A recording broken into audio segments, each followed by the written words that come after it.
Halo semuanya, pada 6 pertemuan yang lalu kita sudah membahas mengenai konsep sistem informasi dan kita sudah membahas satu persatu komponen sistem informasi berbasis komputer. Ada hardware, software, basis data, dan jaringan ya. Nah, pada pertemuan ke-7 ini hingga 4 pertemuan ke depan, kita akan membahas mengenai sistem informasi pada bisnis. Kita akan membahas mengenai e-commerce, e-government, ada kemudian business intelligence, dan knowledge management. Nah, pada video ini saya akan membahas elektronik dan mobile commerce. Ada beberapa pembahasan di sini. Yang pertama konsep e-commerce dan m-commerce, kemudian bagaimana penerapannya dan strategi dalam menjalankannya, lalu infrastruktur teknologi pendukung e-commerce dan m-commerce. Baik, pertama kita akan memahami terlebih dahulu konsep e-commerce dan m-commerce ya. Electronic commerce itu definisinya adalah melakukan kegiatan bisnis secara elektronik melalui jaringan komputer. Di sini yang saya garis bawahi adalah kegiatan ya. E-commerce itu adalah sebuah kegiatan, bukan tempat belanja. Seperti yang kebanyakan orang mungkin tertukar ya. Tertukar antara electronic commerce dengan marketplace. Jadi seperti Shopee, Tokopedia, atau Bukalapak itu adalah marketplace. Itu tempat berjualannya. Sedangkan e-commerce itu definisinya lebih luas dari itu. E-commerce itu kegiatan bisnisnya ya. Nah, secara elektronik di sini pun juga luas maknanya ya, bukan hanya sebatas marketplace, tapi bisa apa saja bisa. Aplikasi chatting, sosial media, bahkan website sendiri itu juga bisa menjadi media elektronik di sini ya, untuk melakukan kegiatan bisnis. Nah, kemudian electronic commerce itu juga mencakup semua transaksi yang dimediasi secara elektronik antara organisasi dan pihak ketiga manapun yang berhubungan dengannya. Jadi transaksinya di sini tidak hanya sebatas jual dan beli gitu. Juga mencakup transaksi non-finansial seperti customer support atau pelayanan publik dari pemerintahan seperti itu ya, atau permintaan informasi, marketing, dan lain-lain. Jadi tidak hanya jual beli yang dimaksud dengan e-commerce. Nah, bisnis-bisnis yang berbasis kertas yang memakan waktu lama dan tidak nyaman bagi pelanggan itu adalah bisnis-bisnis yang berpotensi untuk dikonversikan ke e-commerce. Nah, kemudian ada mobile commerce. Ya. Mobile commerce itu merupakan segmen dari e-commerce di mana di sini transaksi elektroniknya bergantung pada penggunaan perangkat seluler seperti tablet dan smartphone. Ya. Nah, m-commerce itu sangat berkembang saat ini di dunia ya, khususnya di Jepang, di UK, dan di Korea Selatan. Itu adalah 3 negara yang memimpin dalam pertumbuhan m-commerce di dunia. Nah, m-commerce itu menyumbang 35% dari semua penjualan retail melalui e-commerce pada kuartal keempat 2015. Artinya semua penjualan retail e-commerce itu 35%-nya dilakukan melalui mobile commerce. Dan itu masih akan terus bertumbuh ya angka ini, karena saat ini teknologi wireless broadband itu sangat berkembang, aplikasi-aplikasi m-commerce juga sangat berkembang, bermunculan di mana-mana, kemudian mobile phone sendiri itu makin lama makin murah dan mudah dimiliki oleh masyarakat. Nah, dalam e-commerce itu ada dua sisi, ada yang disebut dengan buy side e-commerce, kemudian ada sell side e-commerce. Ini juga mencakup m-commerce ya definisi ini. Jadi buy side e-commerce itu adalah kegiatan membeli barang dari supplier. Jadi dari sudut pandang merchant atau penjual ya, membeli barang, mengidentifikasi barang, membanding-bandingkan harga supplier itu, kemudian mencari supplier yang paling murah dan negosiasi harga dan lain-lain sampai merestock barang, itu disebut dengan buy side e-commerce. Nah, kalau sell side e-commerce itu lebih ke sudut pandang ke customer, menjual barang-barang ke customer. Nah, merchant itu menjual barang-barang di marketplace, melayani customer supaya dia menjadi pelanggan setia. Nah, itu adalah sell side customer. Nah, yang di sini segitiga ini yang disebut dengan intermediaries ya. Intermediaries itu perantara, seperti misalkan pelanggan dengan penjual tiket ya, maskapai. tiket pesawat. Nah, di situ kan bisa pelanggan itu membeli dari agen wisata atau aplikasi kayak Traveloka, Tiket.com. Nah, agen wisata, Traveloka atau Tiket.com itulah yang disebut dengan intermediary atau perantara. E-commerce di sini berperan untuk memotong ya rantai intermediaries ini supaya tidak terlalu panjang dari customer sampai dengan ke penjual atau dari penjual ke supplier itu tidak terlalu panjang. Jadi rantai intermediary itu dipotong oleh e-commerce sehingga bisa langsung beli ke tangan pertama. Seperti itu. Kemudian ada jenis-jenis e-commerce. E-commerce sebetulnya ada banyak ya jenis-jenis e-commerce itu. Nah, di sini yang kita akan bahas adalah 4 ini. Yang pertama adalah B2B. B2B itu business to business. Jadi e-commerce itu berfungsi sebagai alat yang berguna untuk menghubungkan mitra bisnis untuk menghemat waktu, untuk memasuk barang ya dan mengurangi biaya. Di sini contohnya misalkan HP. HP itu adalah sebuah bisnis dan bineka.com itu juga adalah bisnis. Jadi mereka bermitra gitu ya melalui B2B e-commerce. Atau misalkan dengan Indomaret dengan supplier minyak misalkan atau supplier barang-barangnya. Itu juga contoh B2B. Kemudian business to consumer atau B2C. Jadi ini pelanggan bisa berhubungan langsung dengan organisasi yang menyediakan barang atau jasa. Gitu. Jadi menghindari intermediary tadi. Nah, ini yang disebut dengan disintermediation. Contohnya misal kita membeli laptop ya. Customer langsung ke HP misalkan. Jadi tidak ada perantara, langsung ke HP-nya seperti itu. Atau misalkan customer langsung membeli tiket pesawat ke AirAsia. Tidak lewat agen atau aplikasi-aplikasi perantara. Itu yang disebut B2C langsung ke organisasi penyedia barang dan jasa atau disebut juga dengan intermediation. Nah, lalu berikutnya ada consumer to consumer atau C2C. Jadi ini yang biasa dilakukan ya sehari-hari kita belanja misalkan lewat WhatsApp, lewat Facebook, berhubungan langsung dengan teman yang menjual barang seperti itu atau di Shopee, transaksi yang kita lakukan di Shopee, Tokopedia, nah itulah yang disebut dengan C2C, antar konsumen ya, terjadi antar konsumen. Nah, terkadang menggunakan pihak ketiga untuk memudahkan proses. Pihak ketiga ini marketplace tadi ya, untuk memudahkan proses. Lalu ada e-government. Tadi seperti yang kita sudah bahas di definisi bahwa transaksi elektronik di sini tidak hanya jual beli, jadi pelayanan publik di sini contohnya adalah pemerintah ya ke masyarakat dan bentuk transaksi yang disediakan itu adalah pelayanan publik. Itu juga termasuk dalam e-commerce. Nah, tapi e-government di sini tidak akan saya bahas, ini akan dikupas lebih dalam pada pertemuan berikutnya. B2B, B2C dan C2C tadi beda ya, beda mulai dari value of sale atau nilai penjualannya. B2B itu yang paling besar karena kan antar bisnis ya, antar bisnis. Sedangkan kalau C2C ya kecil lah skala penjualannya. Lama proses penjualannya juga B2B bisa sampai bulanan ya, karena kan bisa misalkan pengadaan barangnya tidak ada, harus di restock dulu, diambil di gudang mana, jadi bisa sampai berbulan-bulan. Sedangkan kalau C2C hitungannya hari sudah selesai transaksinya. Orang yang terlibat juga B2B itu banyak, melibatkan banyak orang. Kalau B2C dan C2C paling 1 atau 2 orang. Barang yang ditawarkan juga kalau B2B lebih homogen ya. Kalau C2C itu bisa semua dijual seperti itu. Jadi banyak barang, jenis barangnya itu ada banyak.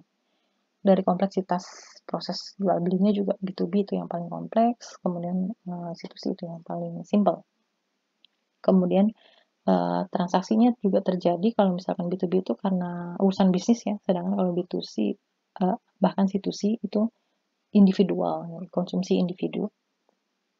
Nah, e-commerce itu tahap-tahapnya terdiri dari apa saja ya? Mungkin teman-teman sudah familiar semuanya dengan tahap-tahap e-commerce ya.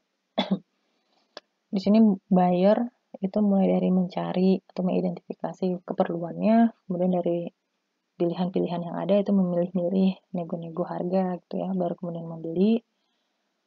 Kemudian barang dikirimkan. Nah, bisa barang, bisa jasa ya tadi. Kalau misalkan itu bentuknya barang, ya harus dikirim secara tradisional.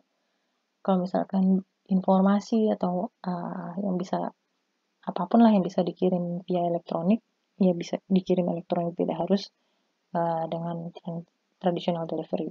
Kemudian setelah pembelian terjadi, ada yang namanya after sales service. Nah, untuk setiap tahapannya ini bukan hanya ada barang yang mengalir atau bergerak gitu ya, tapi juga sebetulnya ada informasi yang mengalir. Misalkan contohnya di sini kita ambil contoh B2C dari customer yang belanja langsung ke HP. Di sini HP bekerja sama dengan FedEx untuk pengiriman barangnya. Jadi ketika orderan masuk dari customer, ya, informasi pemesanannya itu bukan hanya terkirim ke HP, tapi juga somehow dengan bantuan sistem informasi yang terintegrasi itu juga terkirim ke FedEx. Gitu. Jadi FedEx kemudian langsung memproses orderannya itu dan mengirimkan barang. Jadi FedEx yang langsung bergerak di sini untuk mengirimkan barang. Ketika barang sudah dikirimkan, ada informasi pengirimannya, status pengiriman, shipment, notification itu dikirimkan ke customer dan HP juga menerima pemberitahuan yang sama. Seperti itu. Demikian juga untuk proses kalau misalkan ada return dari customer juga langsung ke FedEx dan HP akan menerima notifikasi yang sama.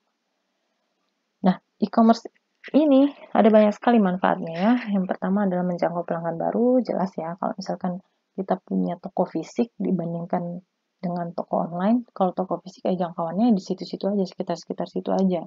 Misalkan kita buka toko fisik di Otista, dari sekitar-sekitar Otista aja mungkin pelanggannya gitu kan.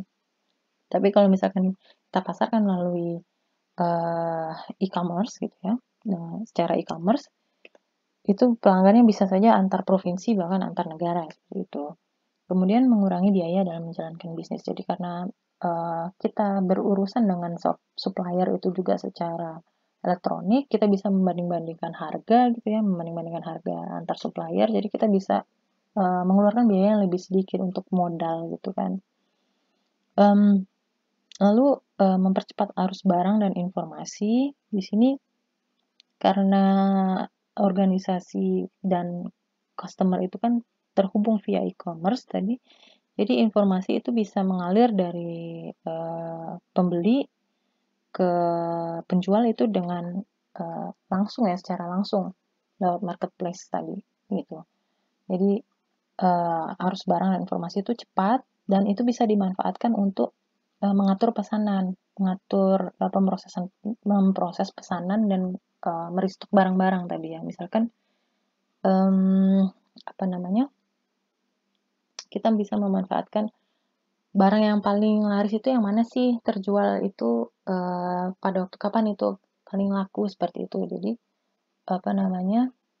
Itu akan lebih akurat dalam penyetokan barang dan lain-lain. Kemudian dari sisi pembeli pun juga pemrosesan pesanan itu juga bisa lebih akurat karena mereka bisa memasukkan spesifikasi produk mereka sendiri seperti itu ya.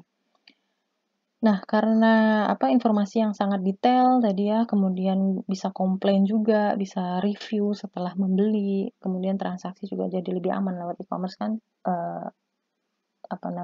apalagi dengan pihak ketiga ya, bukan langsung misalkan seperti lewat Facebook atau WhatsApp, tapi dibantu dengan pihak ketiga yaitu marketplace tadi. Itu transaksi menjadi lebih aman, dampaknya adalah kualitas layanan kepada pelanggan itu juga jauh lebih baik seperti itu. Tapi di satu sisi selain manfaat-manfaat ini juga ada tantangan dalam menjalankan e-commerce ini. Seperti yang pertama adalah berurusan dengan masalah privacy konsumen, karena kan data-data konsumen itu semuanya terekspos ya, data-data pribadi.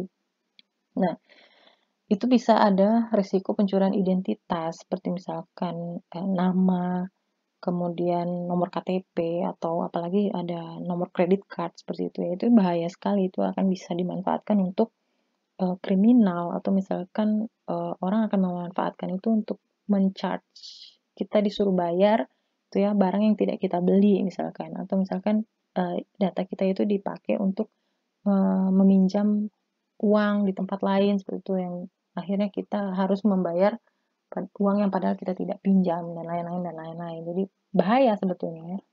Nah, ini yang tantangan yang harus dihadapi dalam menjalani e-commerce tadi. Yang kedua adalah mengatasi kurangnya kepercayaan konsumen. Jadi ada isu kepercayaan dalam jual beli melalui marketplace atau e-commerce ini tadi ya.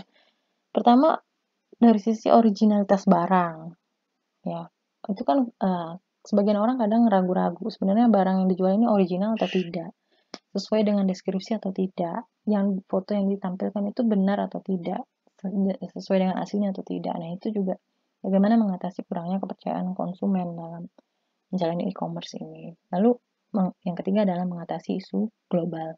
Jadi seperti yang saya singgung, bahwa pelanggannya ini bisa saja antar negara, seperti itu kan. Jadi bisa saja ada perbedaan bahasa, perbedaan waktu, perbedaan mata uang, perbedaan aturan, misalkan dalam hal paten, copyright, atau pajaknya itu kan beda. Nah ini yang harus, ini adalah tantangan yang harus dihadapi dalam ketika menjalani e-commerce. Nah, tadi kita lebih banyak membicarakan e-commerce ini dari sudut pandang penjual dan pembeli, merchant ya. Nah, tapi sebetulnya e-commerce itu penerapannya itu bukan hanya penjual dan pembeli, ada banyak pihak yang terlibat dalam penerapan e-commerce dan m-commerce ini ya. Yang pertama adalah retail dan wholesale, ya, eceran dan grosir. Jadi kalau dari sisi grosir itu kan mereka sebenarnya belanjanya lebih banyak di barang dan jasa MRO. MRO itu manufacturing, repair, dan operation gitu ya. Barang-barang produksi lah seperti itu. Nah, jadi dari sisi retail and wholesale, e-commerce itu dimanfaatkan untuk mencari pemasok dan membandingkan harga-harga untuk barang dan jasa MRO ini, gitu ya. Nah, ini yang mungkin kita taunya hanya dari sisi beli di Shopee aja gitu, padahal di balik layar itu ada retail dan wholesale yang juga memanfaatkan e-commerce itu untuk barang dan jasa MRO. Lalu ada manufacturing ya, manufacturing juga dia penerapan e-commerce dan m-commerce dalam hal manufacturing itu ada yang disebut dengan electronic exchange. Jadi manufacturing itu mereka membuat forum elektronik ya antar supplier seperti itu, supplier dan pihak-pihak yang terlibat dalam hal manufacturing itu membuat forum elektronik untuk bertukar informasi pasar dan menjalankan operasi back office. Jadi terhubung gitu antar supplier itu berbagi informasi dengan e-commerce itu. Nah, kemudian dari sisi marketing dan advertising ya, dari sisi marketing dan advertising itu pemanfaatan e-commerce itu bisa yang pertama untuk segmentasi pasar. Jadi identifikasi pasar tertentu untuk menargetkan mereka dengan pesan iklan. Kemudian memungkinkan pengumpulan data perilaku dan preferensi pelanggan. Nah, kalau tidak dengan e-commerce mungkin ini sulit untuk mengetahui perilaku dan preferensi pelanggan. Tapi dengan e-commerce karena semuanya tercatat history pembelian seperti itu, jadi bisa dengan mudah diidentifikasi perilaku dan preferensi pelanggan ya. Misalkan orang itu senangnya jilbab warna apa kayak misalkan gitu ya, bahan yang paling laku apa seperti itu. Jilbab yang ini tuh paling banyak dibeli oleh pelanggan umur berapa. Nah itu kan jadi dari sisi marketing ada perubahan gitu dengan adanya e-commerce ini. Lalu berikutnya adalah advertising. Jadi dengan e-commerce itu tadi berkembanglah yang namanya mobile ad ya, mobile iklan melalui mobile. Itu tipe-tipe mobile ad ini ada salah tiganya itu ada cost per thousand atau disingkat CPM. Jadi ini iklan yang dibayarkan per 1000 kali orang melihat iklannya seperti itu. Lalu ada cost per click atau CPC. Jadi ini iklan yang dibayarkan setiap kali orang ngeklik. Jadi ini ya, kalau misalkan teman-teman lihat di web-web gitu ya, banyak yang di kiri kanan atau bahkan kalau misalkan kita baca berita online itu ya, bahkan di tengah-tengah pun ada iklan yang meminta diklik. Nah, itu contohnya ya, mobile ad. Kemudian cost per action di sini adalah setiap kali orang membeli kalau di sini ya. Ini lebih mahal ini dibandingkan dengan cost per click dan cost per thousand. Karena apa? Karena orang udah action, udah pasti membeli. Setiap kali orang membeli baru dibayar seperti itu, yang masang iklan itu ya. Jadi target dari mobile ad ini adalah click through rate atau CTR itu berapa banyak action ya tadi ya, pembelian atau orang yang mengunjungi website itu dari link atau advertise yang ditayangkan di suatu website itu. Nah, berikutnya ada retargeting. Ini jadi rata-rata 74% dari apa namanya barang-barang yang dimasukin ke keranjang belanja di marketplace itu ditinggalkan, tidak di check out. Jadi dimasukin ke keranjang doang terus tidak di check out. Nah,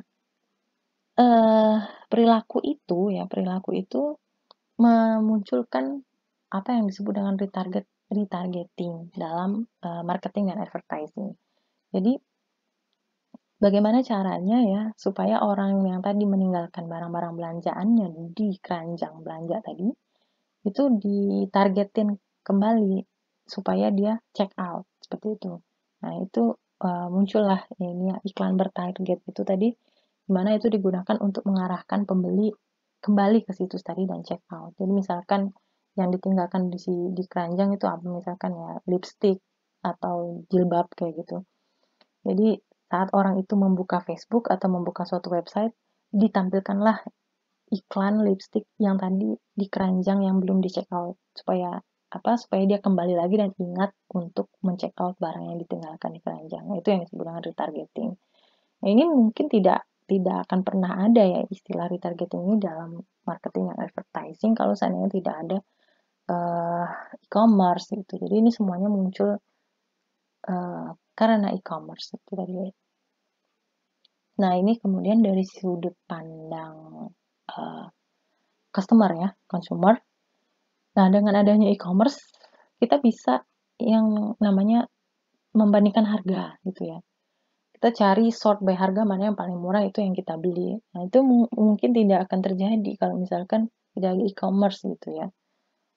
Mungkin kalau misalkan tidak ada e-commerce hanya dengan toko fisik, paling kita hanya menanyakan 2 atau 3 tempat gitu ya, membandingkan harga. Tapi kalau dengan e-commerce, melalui e-commerce ya, transaksi yang kita lakukan itu membandingkan harga jauh lebih mudah. Gitu. Kemudian ada couponing. Jadi couponing ini masih sudah sering dengar ya teman-teman ya, itu potongan harga yang didistribusikan melalui kupon. Jadi nanti kita redeem kodenya ya, baru dapat potongannya. Tapi fun fact di sini, fakta menarik bahwa sebetulnya dari kupon-kupon yang dibagikan ke marketplace atau penjual ya, merchant ke consumer itu kurang dari 1% yang di redeem. Selebihnya orang malah nggak make kupon yang sudah dibagi-bagikan itu. Lalu ada yang namanya personalized shopping. Jadi semakin banyak situs web itu menawarkan konsultasi yang dipersonalisasi untuk pembeli. Jadi maksudnya personalisasi ini adalah ketika kita masuk ke marketplace gitu ya. Jadi saya di sini lebih banyak mencontohkannya marketplace ya teman-teman ya, mungkin karena itu adalah yang paling banyak dilakukan tadi ya, mobile commerce dan transaksi melalui marketplace dibandingkan dengan yang via langsung melalui chat WhatsApp atau Facebook seperti itu ya. Jadi kalau melalui marketplace, ketika kita masuk dan melihat tampilan pertama marketplace itu kan sering ada barang-barang yang direkomendasikan ya, direkomendasikan untuk kita beli. Nah, itu pasti sudah dianalisis ya, mana yang paling cocok dengan kepribadian kita. Misalkan nggak mungkin rasanya kalau misalkan usernya itu adalah laki-laki, kemudian akan disuggest lipstick gitu ya, padahal di histori pembeliannya tidak ada lipstick gitu. Kalau misalkan dia di histori pembeliannya itu membeli alat-alat pancing kayak gitu ya, mungkin selanjutnya akan direkomendasikan alat-alat pancing yang lain seperti itu. Kalau misalkan dia sering belanjanya sepeda, maka akan direkomendasikan gear-gear dan peralatan-peralatan tetek bengek yang berkaitan dengan sepeda seperti itu. Nah, itu yang disebut dengan personalized shopping. Jadi di custom sedemikian rupa sehingga sangat mendekati dari personal orang yang login ke marketplace tersebut. Jadi itu adalah penerapan e-commerce dari yang tiga ini adalah dari sudut pandang consumer. Nah, berikutnya ini masih berkaitan dengan penerapan e-commerce ya. Dengan adanya e-commerce itu selain jual beli, itu juga muncul yang namanya bartering. Jadi sejumlah situs web itu menyediakan jasa untuk barter barang seperti itu ya. Kemudian dari sisi investment dan finance ya, online trading itu memungkinkan investor melakukan penelitian cepat, melihat harga saham secara real time dan membeli saham di perusahaan manapun dalam beberapa detik dan biaya yang lebih rendah. Itu juga penerapan e-commerce dalam hal investasi ya. Lalu dalam hal perbankan ya, banking. Jadi dengan munculnya e-commerce, seiring dengan munculnya e-commerce itu banyak bank yang memungkinkan nasabah ya melakukan aktivitas perbankan online untuk pembayarannya ya, pembayaran melalui marketplace itu banyak yang sudah didukung dengan transfer atau payment melalui online banking seperti itu. Nah, dari sisi merchant ya, dari sisi merchant di sini untuk menjalankan e-commerce dan e-commerce itu supaya sukses ada beberapa strategi yang perlu dilakukan gitu. Jadi ada 3 komponen penting ya dalam sebuah e-commerce yang sukses. Di sini ada successful e-commerce model. Jadi selain commerce-nya sendiri ya, transaksi jual belinya tadi atau transaksi elektroniknya tadi ya, apa saja entah pelayanannya, entah permintaan informasi tadi kan ya. Selain itu yang harus diperhatikan, ada 2 hal yang juga harus diperhatikan. Yang pertama konten. Konten yang kita posting atau misalkan gini, misalkan kita mengelola website sendiri untuk menjalankan e-commerce dari produk yang kita jual gitu ya. Kita tidak memanfaatkan marketplace. Nah, konten yang harus kita upload di website yang kita kelola itu tadi harus yang berguna, yang akurat dan tepat waktu ya, timingnya untuk memposting itu harus dipikirkan seperti itu. Lalu yang juga harus dipertimbangkan adalah community. Bagaimana forum-forum diskusi atau misalkan alat belanja sosial yang lainnya itu dimanfaatkan untuk membangun komunitas pelanggan yang setia seperti itu. Nah, menjalankan e-commerce itu dari sudut pandang penjual ya, itu tidak harus selamanya memanfaatkan marketplace. Selain memanfaatkan marketplace, kita juga bisa membangun website penjualan sendiri. Nah, ada juga yang disebut dengan storefront broker ya. Itu adalah sebuah perusahaan yang bertindak sebagai perantara antara situs web ya, suatu situs web dengan pedagang online atau merchant yang memiliki produk. Jadi misalkan kita mau membangun website penjualan sendiri, tapi produk-produknya itu maunya dari merchant-merchant lain seperti itu. Nah, itu kita bisa memanfaatkan jasa storefront broker ini. Jadi seperti apa ya, distributor sini. Dia yang akan mengambil barang-barang dari merchant-merchant dan akan mengirimkannya untuk kita taruh di website kita. Seperti itu. Nah, kalau menjalankan e-commerce dengan membangun website penjualan sendiri, maka kita harus memperhatikan dalam mengelola websitenya itu, pertama pastikan fungsi utama website itu mencapai tujuan organisasi atau perusahaan.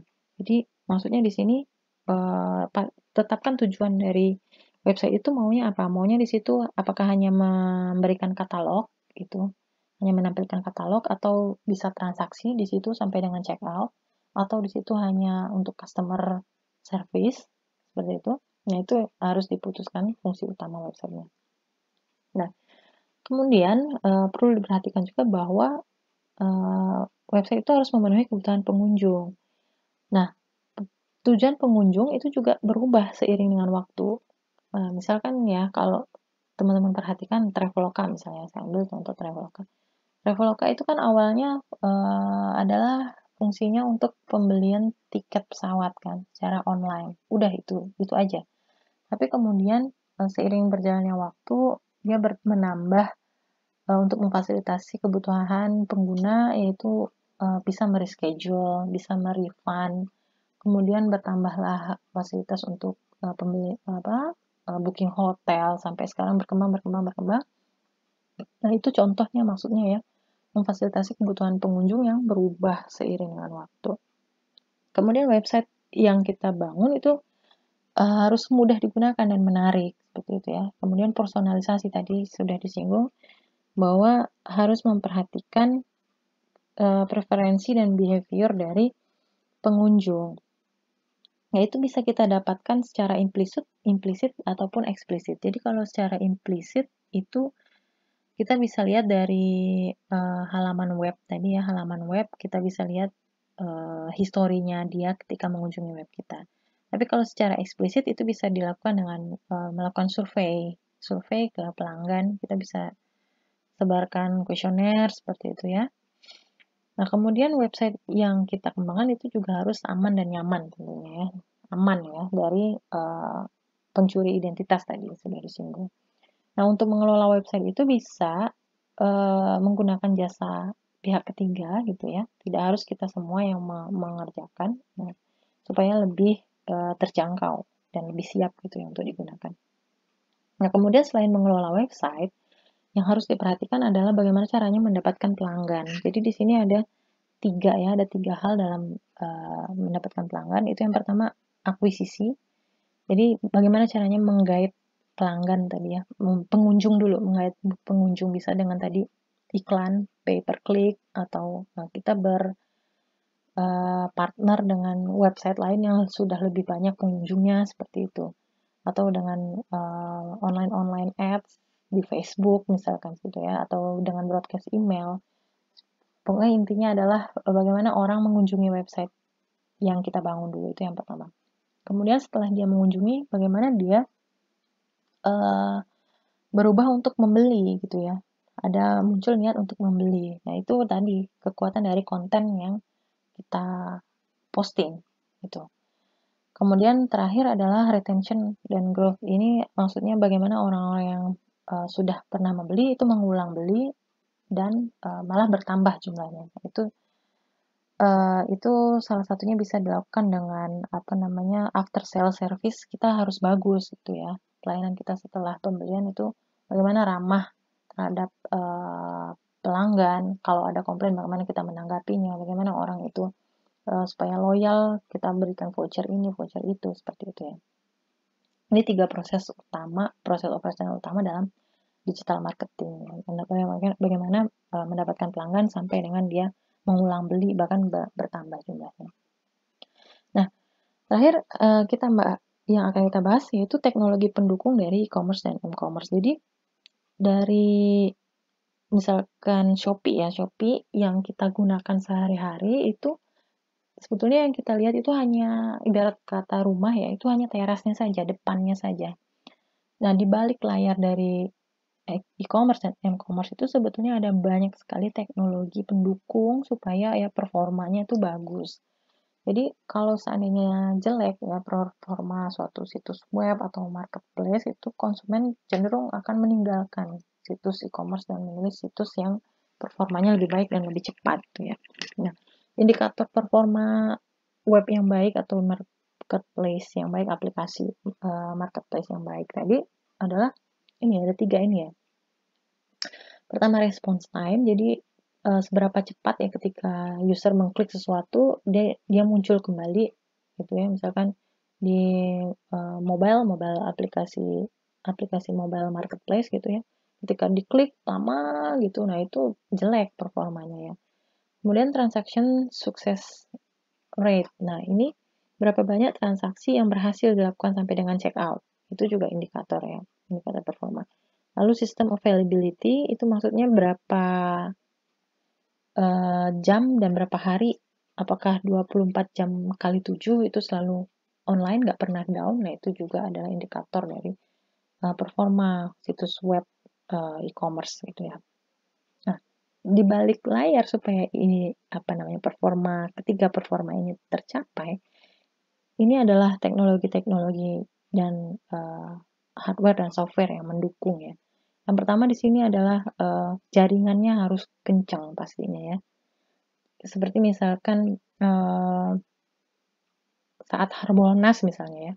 Kalau misalkan webnya atau marketplace-nya itu tidak terhubung ke koneksi yang kencang dan banyak orang yang mengakses ya, itu pasti akan jelek, performa ini akan jelek. Maka kunci yang pertama itu harus terhubung website tadi ya, website e-commerce itu terhubung ke high speed connection. Nah, selain high speed connection itu ini kita akan bahas satu-satu ya. Yang pertama, pondasinya itu web server hardware-nya itu harus bagus gitu ya. Harus dipertimbangkan kapasitas penyimpanan dan daya komputasi yang dibutuhkan. Nah, itu bergantung pada perangkat lunak yang harus dijalankan nanti di servernya itu dan volume transaksinya. Kalau misalkan volume transaksinya itu ternyata sudah besar sekali ya, web servernya juga harus ditingkatkan performanya ya. Kapasitas penyimpanan dan daya komputasinya juga harus ditingkatkan. Kemudian dirancang scalable. Scalable maksudnya bisa di-expand gitu ya. Supaya untuk memenuhi lalu lintas pengguna atau traffic pengguna yang tidak terduga. Misalkan tadi contohnya misalkan sedang ada promo 11-11 gitu, 12-12. Nah, kita bisa mengupgrade penyimpanan dan daya komputasinya supaya bisa memenuhi tiba-tiba membludak permintaan dari pengguna seperti itu. Nah, ini kan scalable ini bukan suatu hal yang mudah dilakukan ya. Nah, makanya sekali lagi tidak semuanya harus kita siapkan sendiri. Kita bisa memanfaatkan pihak ketiga seperti yang sudah dibahas sebelumnya di materi mengenai cloud computing ya. Kita bisa memanfaatkan infrastruktur as a service gitu kan. Kita bisa menyewa storage dan server dari pihak ketiga sehingga kita bisa request kalau misalkan sedang Harbolnas ditambah gitu kapasitasnya. Nanti kalau misalkan sedang sepi bisa diturunkan seperti itu. Tidak terlalu banyak yang idle. Kalau seandainya hosting sendiri, ya, untuk mengatasi penggunaan yang tidak terduga itu kita harus menyiapkan lebih banyak server. Tapi ketika sedang idle, sedang tidak banyak pesanan, sedang tidak banyak pengunjung yang datang, sayang kan tadi sudah pengadaan jadi tidak terpakai servernya seperti itu. Nah, selain web server hardware, softwarenya juga harus diperhatikan di sini ya. Operating sistemnya juga harus diperhatikan. Operating sistem yang handal di sini yang paling banyak dipakai itu adalah Apache HTTP server ya dan Microsoft Internet Information Service. Itu the two most widely used web server software packages yang paling banyak digunakan oleh orang-orang. Server operating systemnya di sini harus mendukung software-software yang dijalankan di server ya. Yang pertama ada software-software untuk menjamin keamanan tadi security, software-software untuk retrieve dan mengirimkan web page ke consumer, software-software untuk men-track website yang kita bangun gitu ya. Dan bagaimana website itu bisa kita kembangkan gitu dengan server operating system yang ada, kita bisa mengembangkan website kita dengan mudah di situ ya. Nah, berikutnya adalah e-commerce software-nya sendiri. E-commerce software-nya sendiri, kalau yang kita lihat kan selama ini mungkin hanya memasukkan barang ke keranjang seperti itu, kemudian check out seperti itu ya.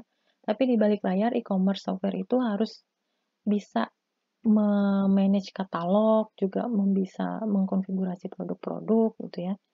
Selain shopping cart facility yang biasa kita lihat, itu ada banyak sekali sebetulnya fitur-fitur dari e-commerce yang harus tersedia supaya e-commerce itu bisa performanya bagus.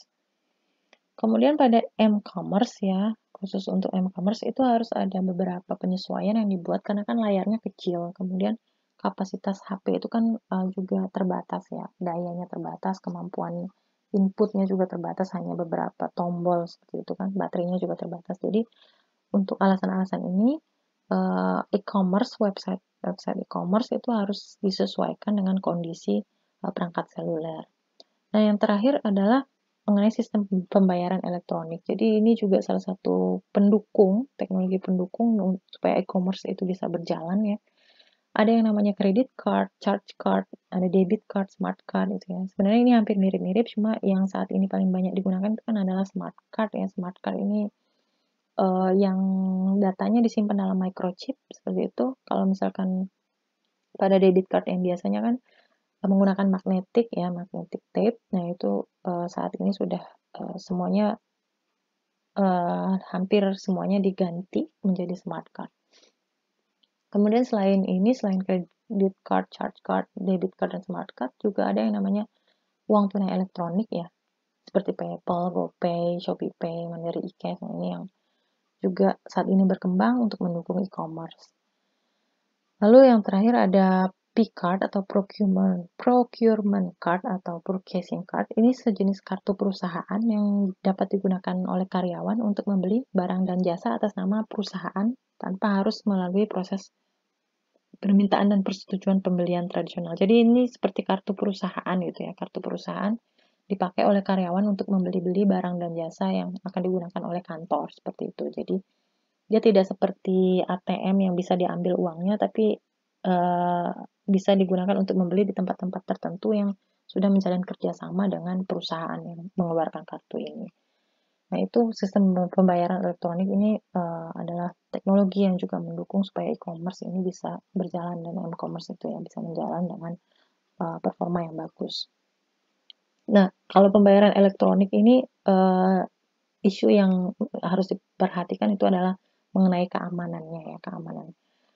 Di sini ada yang namanya Transport Layer Security atau TLS. Itu adalah protokol komunikasi yang digunakan dalam pembayaran elektronik itu ya, supaya memastikan privasi antara aplikasi yang berkomunikasi, misalkan di sini antara Shopee dengan Mandiri, misalkan Mandiri Mobile Banking, itu supaya aman ya komunikasinya, maka digunakanlah protokol Transport Layer Security ini. Kemudian ada yang namanya digital certificate ya. Digital certificate itu adalah lampiran atau data yang disematkan di situs web untuk memverifikasi identitas pembeli dan penjual. Jadi memastikan penjual ini beneran si penjual, bukan impostor gitu ya, bukan impostor.